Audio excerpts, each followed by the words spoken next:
vamos a empezar a hablar de constitucionalismo. Esto es muy importante, incluso ahí en la plataforma, ustedes lo van a ver, ya les acabo de poner un apunte que tienen ustedes que leer, ahorita les indico qué parte, porque es una obra colectiva y hay, o sea, es una obra extensa, prácticamente pues es un libro de 300 y cacho páginas, pero me interesa que lean el primer ensayo, que es precisamente de Luigi Ferrajoli y que habla acerca de constitucionalismo, que refiere también al neoconstitucionalismo y que hace énfasis en esto del constitucionalismo como sistema jurídico. Entonces, eso es muy importante que lo lean. Ahorita que explique esta parte, todo esto pues es extraído de ese apunte, ¿sí? De todo eso que nos explica Luigi Ferrajoli, también otros juristas que participan en esta obra. Esta obra se llama Un debate sobre el constitucionalismo. Entonces vamos a retomar aquí algunas cuestiones de las cuales ya hemos hablado en la clase pasada. Esto del derecho es muy importante que entiendan esta línea del tiempo, ¿sí? En donde ustedes distingan el derecho premoderno y el derecho moderno. Porque todo esto, como les digo, es base para entender al constitucionalismo y al neoconstitucionalismo actuales. Y recordamos esta parte. Luigi Ferrajoli, que es este jurista, filósofo del derecho, y Luigi Ferrajoli es enfático en esta línea del tiempo, en que distingamos estas dos etapas históricas del derecho. Una primera etapa, que es la etapa del derecho premoderno. Ya se los dije la clase pasada, incluso viene también en los videos que ustedes escucharon ahí en mi canal de YouTube. Esta primera etapa de derecho premoderno es predecesora, o sea que es anterior, es antes a la etapa esa de contractualismo estadual, de los contractualistas, que se dio esta corriente en los siglos XVII y XVIII. Entonces, previo a estos siglos, encontramos esta etapa de derecho premoderno en donde la producción jurídica, la fuente del derecho, la fuente de las normas jurídicas es variada, ¿sí? Hay una pluralidad, o sea, hay varias fuentes de donde emerge el orden jurídico y el orden normativo. ¿Qué tipo de fuentes? La doctrina, la jurisprudencia e inclusive, les dije, y aquí se los repito, las directrices de la Iglesia, ¿sí? Todo esto con una concepción normativa de tipo jus naturalista. Ustedes van a ver seguramente, porque este libro lo llevan casi de cajón, que es este libro de Eduardo García Maínez, que se llama Introducción al Estudio del Derecho. Mucho de esto viene también aquí, ¿sí? Viene esa distinción entre cómo se concibe el derecho desde una perspectiva justnaturalista y luego cómo se percibe el derecho con una perspectiva justpositivista.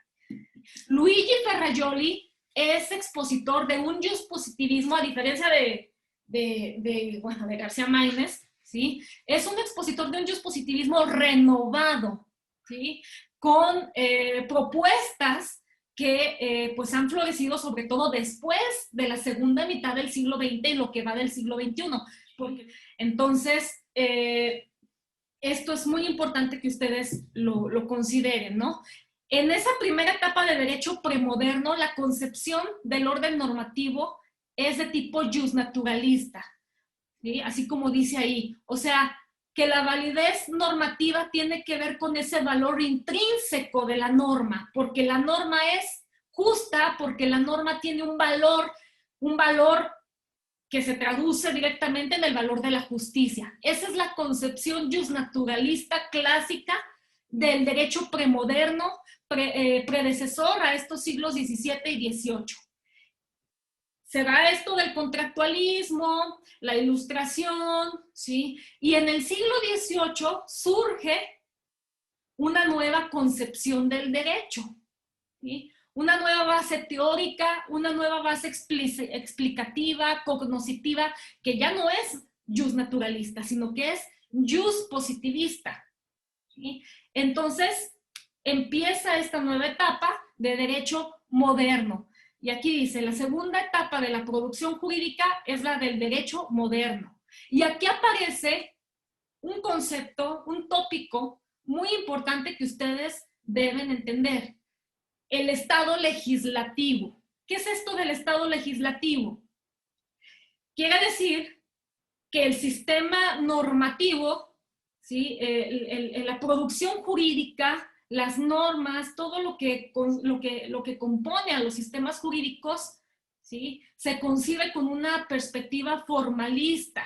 Para empezar, las normas ya emergen de una sola fuente, ¿sí? Que es la fuente formal, la ley, el órgano legislativo, el procedimiento legislativo.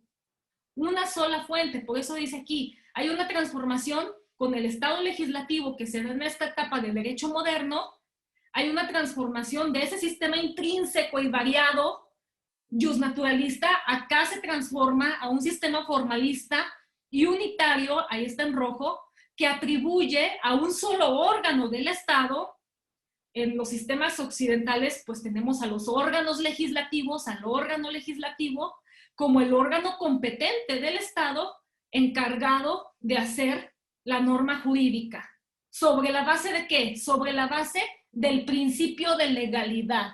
Por eso se llama Estado legislativo, ¿sí? Porque la base es el principio de legalidad. Las normas jurídicas se hacen por ese órgano competente que es el legislativo con base en una receta, en un procedimiento que también está jurídicamente establecido. Ese es el principio de legalidad. Por eso hablamos de un Estado legislativo, que las normas tienen un valor formal, ¿sí? La validez jurídica y la vigencia de las normas se da en tanto que fueron creadas conforme a esa receta que nosotros, si nos vamos en el sistema jurídico mexicano y buscamos en la Constitución mexicana, pues vámonos al artículo 71, al 72 de la Constitución y ahí vamos a encontrar esa receta para hacer normas. El Congreso de la Unión, hablando de México, pues sigue una serie de pasos establecidos constitucionalmente para hacer normas, ¿sí? ¿Cuáles son esos pasos? Iniciativa, discusión, aprobación, sanción, publicación e inicio de la vigencia. Y la norma es vigente y es válida por ello y es vigente hasta en tanto no haya otra norma que la derogue o que la abrogue, ¿sí? Entonces aquí surgen estos conceptos en esta etapa de derecho moderno, surgen esta serie de conceptos como abrogación, derogación, validez jurídica, vigencia de las normas, pero todos estos conceptos se van construyendo con una perspectiva jusformalista, ¿sí? Procedimental, juspositivista, con una concepción juspositivista clásica. Por eso les pongo aquí, el positivismo jurídico o juspositivismo clásico es ese de tipo paleo. Cuando ustedes vean esto de paleopositivismo o vean esta palabra paleo, significa lo de origen, lo clásico, lo inicial, ¿sí? Es este juspositivismo paleo o clásico o duro, ¿sí? En la teoría del derecho que emerge a partir de esta segunda etapa del derecho moderno y que es este juspositivismo, pues una corriente cognoscitiva y explicativa, o sea, de cómo entender, de cómo conocer y cómo explicar al derecho, ¿sí? Y aquí que, pues ya les dije, estamos siglo XVIII, siglo XIX, esta corriente florece, ¿sí? Primera parte del siglo XX florece con todo. Dice aquí, dentro de la etapa del derecho moderno, viene ese parteaguas, que es la mitad del siglo XX, y aquí se da una transformación paradigmática en cuanto a cómo entender el derecho, cómo concebir el derecho y también en cuanto a cómo aplicar el derecho. O sea, en todo hay una transformación paradigmática. Y ya lo hablamos también en clases pasadas. Todo esto derivado o a raíz pues de ese, sobre todo, ¿verdad? De ese suceso histórico del siglo XX, en la Segunda Guerra Mundial. ¿Sí? Dice aquí en esta parte en verde, dentro de la etapa del derecho moderno, a partir de la segunda mitad del siglo XX, se da una siguiente transformación paradigmática. El Estado legislativo, así como se entendía sobre la base del principio de legalidad, ¿sí?, que era la manera en cómo entendíamos, se entendía, no entendíamos porque no vivíamos para aquel tiempo, pero se entendía a la norma y al sistema jurídico, se entendía con esa perspectiva de principio de legalidad, de Estado legislativo, ¿sí?, pero muy formal. Las normas valen no por si son justas, injustas, si persiguen justicia o no la persiguen. Las normas valen en el Estado legislativo simple y sencillamente porque son, porque han emanado del órgano legislativo y porque se han hecho conforme a la norma, conforme al procedimiento establecido, ¿sí?, y mientras no se deroguen por otras. Por eso valen. Esa es la concepción del Estado legislativo. Pero en esta segunda parte del siglo XX hay esa transformación paradigmática. El Estado de Derecho, y ahorita vamos a ver esto de Estado de Derecho, ¿qué es Estado de Derecho? ¿Y cuál es la relación de Estado de Derecho con Estado legislativo? Estado de Derecho es algo que ustedes escuchan mucho. Ahorita ya lo han escuchado porque ya están en esta carrera de Derecho. Es algo que van a seguir escuchando. Estado de Derecho también es algo que le escuchan incluso a los políticos en los medios de comunicación. Pero, ¿saben realmente a qué se están refiriendo cuando ellos mencionan, expresan esta palabra de Estado de Derecho, o cuando ustedes la expresan, o cuando algún profesor se la escuchan? ¿Saben cuál es la connotación que le está dando la persona que está expresando esta palabra? Ahorita lo vamos a ver, ¿sí?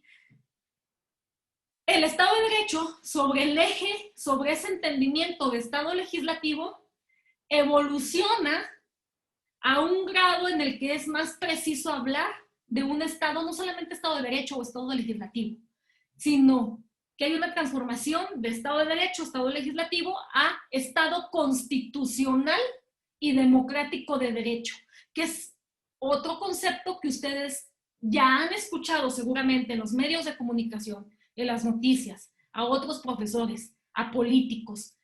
Este concepto forma parte de la retórica, es una retórica constante que se utiliza, ¿sí?, y en la cual se menciona Estado constitucional y democrático de derecho. Pero necesitan ustedes saber qué es Estado constitucional y democrático de derecho, entenderlo y saber realmente si se están refiriendo a Estado constitucional y democrático de derecho de una manera integral, o si se están refiriendo nada más al principio de legalidad, ¿sí? Esto es lo que ustedes tienen que entender. Además de escuchar mi explicación, más que nada ustedes tienen que leer. Si no leen, no van a entender esto, o van a tener una pinceladita ahí nomás acerca de conceptos como esto. Y esto es muy importante para el jurista, para el estudiante del derecho.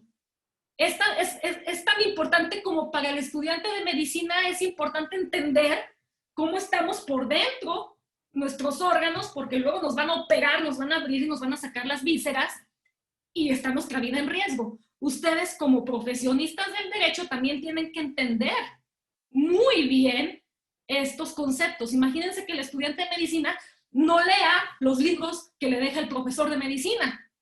Es lo mismo, ¿sí? Ustedes tienen que leer y luego comprender con la explicación que los profesores y profesoras les damos y sacar sus propias conclusiones y seguir aprendiendo y seguirse actualizando, ¿sí? Entonces, hablar de Estado constitucional y democrático de derecho es porque se habla de un énfasis en factores trascendentales, que son factores que tienen que ver con el contenido sustancial de una constitución que además sea democrática, ¿sí? Entonces, voy a quitar tantito este apunte y voy a traer este otro de aquí. Vámonos con esto de Estado de Derecho y Estado constitucional de Derecho. Y ustedes pueden ir haciendo sus apuntes ahí, porque para estudiar Derecho Constitucional, luego Derecho Procesal Constitucional, y estudiar, de aquí emerge todo, ¿sí? Cualquier área del derecho, pues tienen que tener muy claro qué son estos conceptos y tener claro también que hay varias perspectivas teóricas a partir de dónde construir o de dónde entender estos conceptos. Yo ahorita les voy a presentar la perspectiva teórica de Luigi Ferrajoli. Esta es su foto. ¿Sí?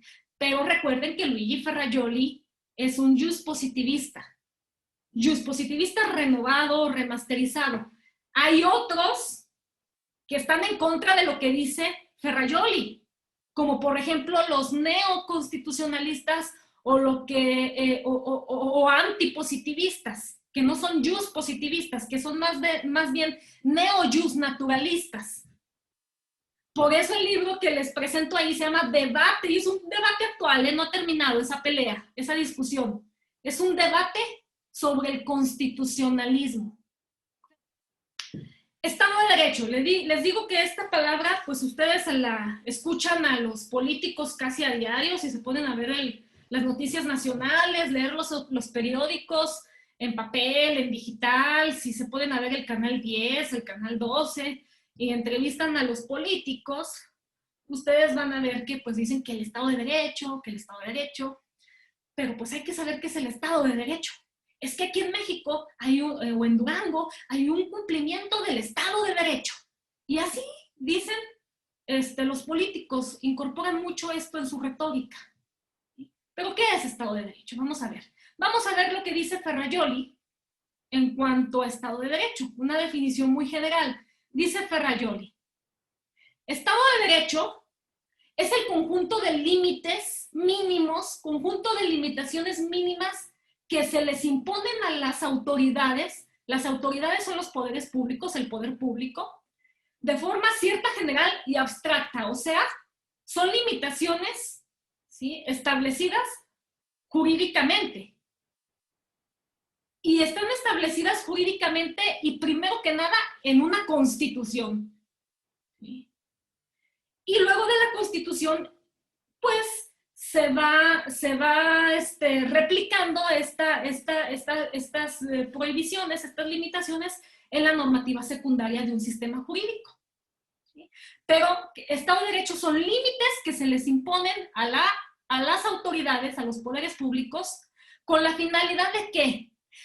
De proteger y evitar vulneraciones a los derechos de libertad de las personas. O sea, es un estate quieto, autoridad. Estate quieto y no vulneres los derechos fundamentales de las personas. Este estate quieto puede implicar un hacer o un no hacer. ¿Sí? Un hacer es brinda lo necesario para satisfacer un derecho fundamental de las personas, o bien, estate quieto, no hagas, no vulneres los derechos de las personas. Los derechos de libertad de las personas son los derechos humanos. Los derechos humanos, cuando se incorporan en una constitución, es decir, que se positivizan, se constitucionalizan, quedan en el texto de una constitución, como por ejemplo en la mexicana, esos derechos humanos adquieren el nombre de derechos fundamentales. Esa es la diferencia o una de las maneras en que podemos hacer distinción terminológica entre derecho humano y derecho fundamental. Seguramente ustedes han escuchado esto y a veces ustedes seguramente se han de preguntar, pues ¿por qué a veces los profes o los políticos o donde escuchen dicen derechos humanos y a veces dicen derechos fundamentales? ¿Que no es lo mismo? Pues sí, como constitucionalistas hacemos ese tipo de distinciones. Derecho humano es el término que se utiliza de manera genérica y sobre todo en el ámbito internacional. Derecho fundamental se utiliza en el ámbito de derecho interno, o sea, cuando ese derecho humano está positivizado, está expreso en una constitución. Ustedes revisen la Constitución mexicana y vean todo ese catálogo de derechos humanos que por estar incorporados a la Constitución expresamente, pues son derechos fundamentales. Sobre todo en el título primero, en la primera parte de la Constitución mexicana, ustedes van a encontrar ese catálogo de derechos fundamentales, que ese título abarca del artículo 1 al artículo 29. Sin embargo, hay que ser conscientes de que nuestra Constitución está un poquito desorganizada y en ese apartado del 1 al 29 va a haber prescripciones que no tienen que ver propiamente con ese catálogo de derechos fundamentales, y fuera de ese capítulo primero, de ese primer título de los primeros 29 artículos, fuera de ahí van a encontrar en otros artículos de la Constitución que tienen relación con derechos fundamentales. Es una cuestión de desorganización estructural que tiene la Constitución mexicana, hablando de la Constitución mexicana. Pero un derecho humano que está expreso en la Constitución, hablando ahorita de la Constitución mexicana, es un derecho fundamental. ¿Sí? A ver, voy a ver si hay alguien que tenga hasta ahorita. Voy a ver el chat, dejé de compartir. Sí, también hay crisis de democracia, por supuesto. Hay crisis y de eso habla Ferrajoli en todos sus libros, ¿no? La crisis del Estado de Derecho, y hay crisis de Estado constitucional y democrático de derecho. Es más, o sea, no hay un Estado perfecto. No hay un Estado en donde haya una democracia perfecta, ¿sí? Pero lo que sí hay es, ahora sí que coloquialmente, pues hay niveles, ¿no? Y desgraciadamente los estados latinoamericanos, ¿sí? Ustedes vean las estadísticas de cuáles países tienen más crisis democrática que otros, ¿sí? Pues claro que sí, para eso ahorita vamos a ver cuáles son. Ustedes, todo lo que vamos a ver en este curso es para que identifiquen ahí lo que pregunta Yareli, ¿sí? Las sanciones severas, dice ahí, por la violación al Estado de Derecho, claro, ¿sí? Hay procedimientos. Para imponer una sanción, primero se tiene que desahogar un procedimiento. Tiene que haber un procedimiento previo, ¿sí? Todo esto tiene que ver con derechos fundamentales, como por ejemplo la seguridad jurídica, el debido proceso.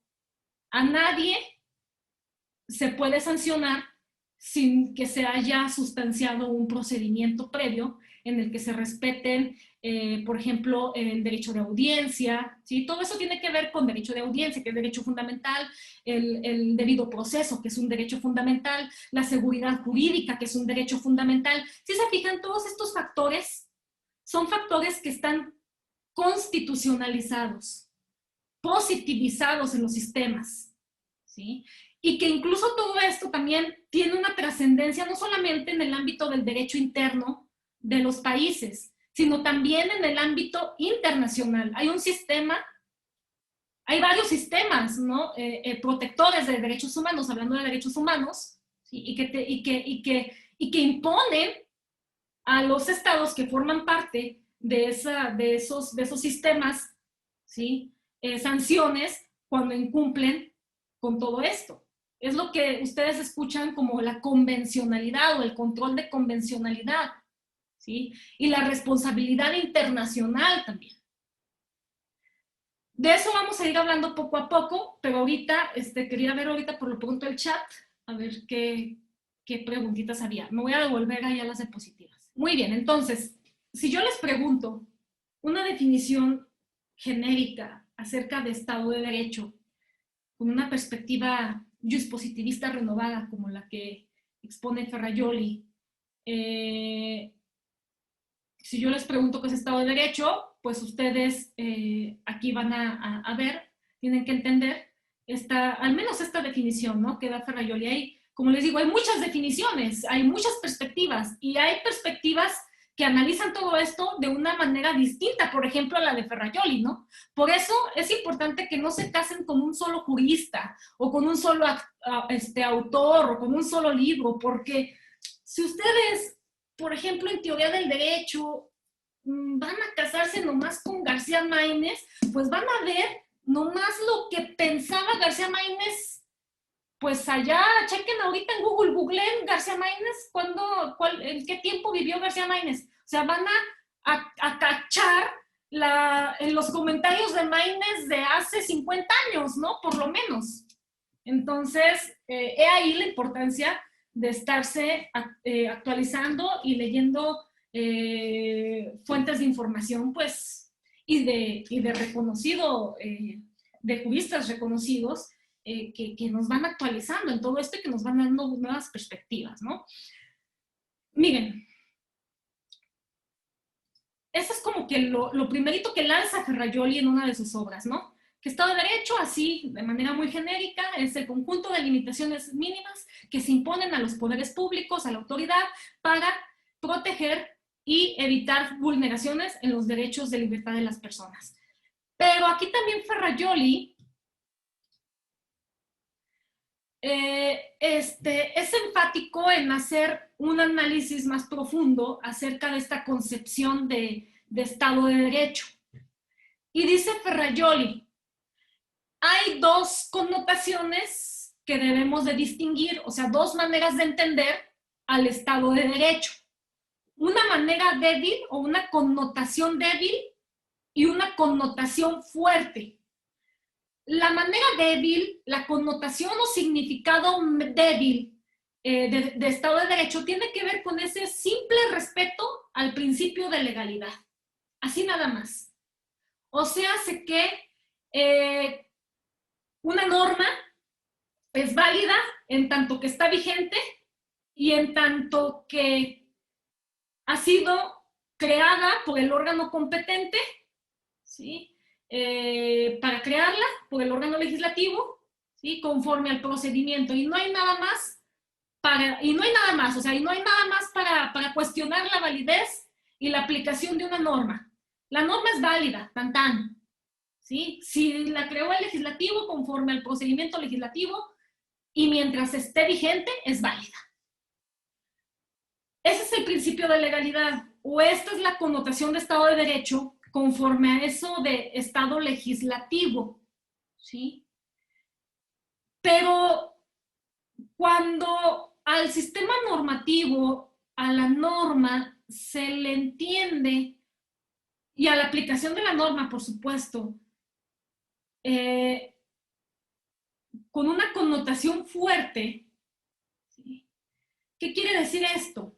La connotación fuerte quiere decir que, ok, hay que tomar en cuenta el principio de legalidad, que una norma es válida porque la hizo el legislativo y porque está vigente, no ha sido derogada o abogada por otra, y que quien la aplica, pues simple y sencillamente se está rigiendo por el principio de legalidad.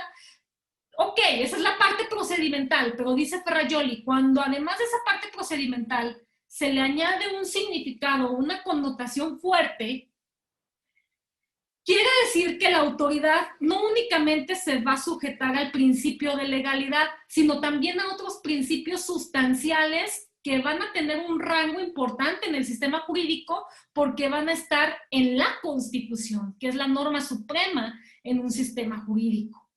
¿Sí? ¿Y cuáles son esos principios sustanciales? Los derechos fundamentales, la división de poderes, la igualdad jurídica, que haya un control de constitucionalidad y que haya cualquier otro tipo de garantías que estén en pro, o sea, en favor de los derechos fundamentales y de los valores democráticos. Los valores democráticos quedan constitucionalizados, ¿sí? Y cuidar que se cuide, cuidar que ese contenido sustancial de la Constitución es lo que hace una connotación fuerte de Estado de Derecho. O sea, un Estado de Derecho con connotación fuerte es cuidar que ese contenido sustancial, valores democráticos, derechos fundamentales, igualdad jurídica, división de poderes, ¿sí? Ese cuidado es lo que va a hacer que hablemos de un verdadero Estado de Derecho o de un Estado de Derecho con connotación fuerte. No únicamente cuidar las formas, sino cuidar el contenido. Ese contenido que tiene que ver con todo esto que les pongo aquí. ¿Sí? Por eso dice aquí, la connotación fuerte en un constitucionalismo jurídico permite la evolución de un Estado de Derecho con connotación débil a un Estado constitucional y democrático de derecho. ¿Sí? O sea, que Estado constitucional y democrático de derecho es cuando hablamos de Estado de Derecho con una connotación fuerte. ¿Sí? Por eso decía el apunte que les puse hace ratito. Estado de Derecho, ¿sí? Sobre el eje del Estado legislativo, el Estado legislativo lo encontramos aquí con la connotación débil, ¿sí? Que es simple y sencillamente respetar el principio de legalidad. Pero cuando esto va más allá y además de respetar el principio de legalidad, se cuida que se respete otro tipo de principios que adquieren rango constitucional, como todo esto que está aquí, entonces esta connotación débil de Estado de Derecho en una etapa de derecho legislativo, de Estado legislativo, ¿sí? Evoluciona a una connotación fuerte en donde más que hablar de Estado de Derecho con connotación débil, hablamos con la connotación fuerte que significa hablar de un Estado constitucional y democrático de derecho, porque todos estos valores pues son valores democráticos. Por eso aquí se incorpora esto de y democrático de derecho, ¿sí? Porque cuando un Estado constitucional cuida todo esto, es un Estado además democrático sustancialmente hablando. La democracia también tiene esas dos connotaciones, una connotación débil y una connotación fuerte. O sea, la connotación débil de la democracia sería únicamente entender la democracia como ir a votar o la posibilidad de ser votado. Y la democracia no nomás es eso.